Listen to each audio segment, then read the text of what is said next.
Nane 2008. Hai să facem o plimbare pe la bloc, pe la mine, pe la bloc, pe la tine. Hai să vezi ce-ți mai fac băieții de acasă.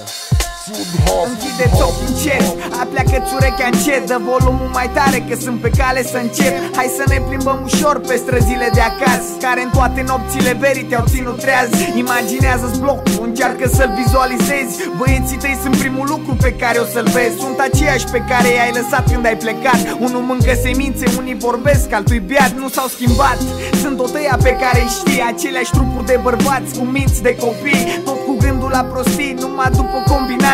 Munca nu-i de ei, frate, să muncească alții. Tot aceiași băiețași care se mulțumesc cu puțin la soare sub cerul senin cu sticla de vin. Nu le da sfaturi despre cum să trăiască, n-o să asculte. Li s-au făcut visele că au avut și ei multe. Băieții de acasă, tot acasă o să stea, indiferent că o să aibă viață ușoară sau grea. Fie că au de lucru, fie că n-au ce să facă. Băieții se simt bine acasă și nu pleacă.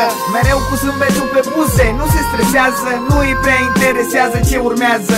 Și băieții de acasă nu le au cu hip-hop-ul, dar înjură în rime și o să-ți rupă capul. Pentru băieții de acasă toate zilele-s la fel, stând degeaba pe faleză fără bani în portofel. Nu prea există distracție în locul ăsta de căcat. Aici ce scris în frunte că o să devii ratat. Cum trec orele și zilele, trec și speranțele. S-au resemnat și știu că le-au scăzut șansele. Dacă le vorbești de viața bună o să zâmbească. Pentru ei e doar un simplu mit că o să o cunoască. Stând cu sticla în mână și fumând țigări la bucată. Viața nu prea are o paletă de culori prea bogată. Când drumul e întunecat, nu poți să vezi în față. E beznă totală chiar și pentru cei care învață. Te-am adus acasă, ți-am pus în față peisajul. E treaba ta dacă ai înțeles sau nu mesajul. Dacă ești plecat de acasă, te rog să mă asculți un pic. Vino doar în vizită că nu s-a schimbat nimic. Băieții de acasă, tot acasă o să stea, indiferent că o să aibă viață ușoară sau grea. Fie că au de lucru, fie că n-au ce să facă. Băieții se simt bine acasă și nu pleacă. Mereu cu zâmbetul pe buze, nu se stresează, nu îi prea interesează ce urmează.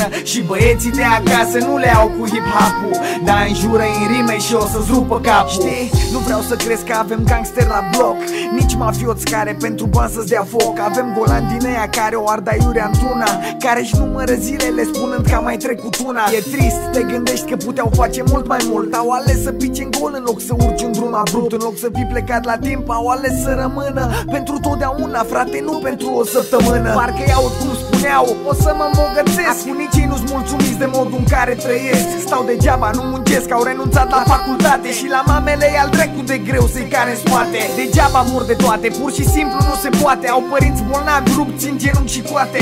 Pensie mică, datorii multe, copii cu probleme.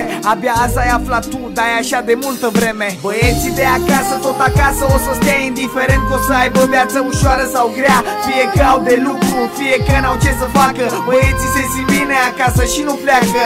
Mereu cu zâmbetul pe buze, nu se stresează, nu îi prea interesează ce urmează.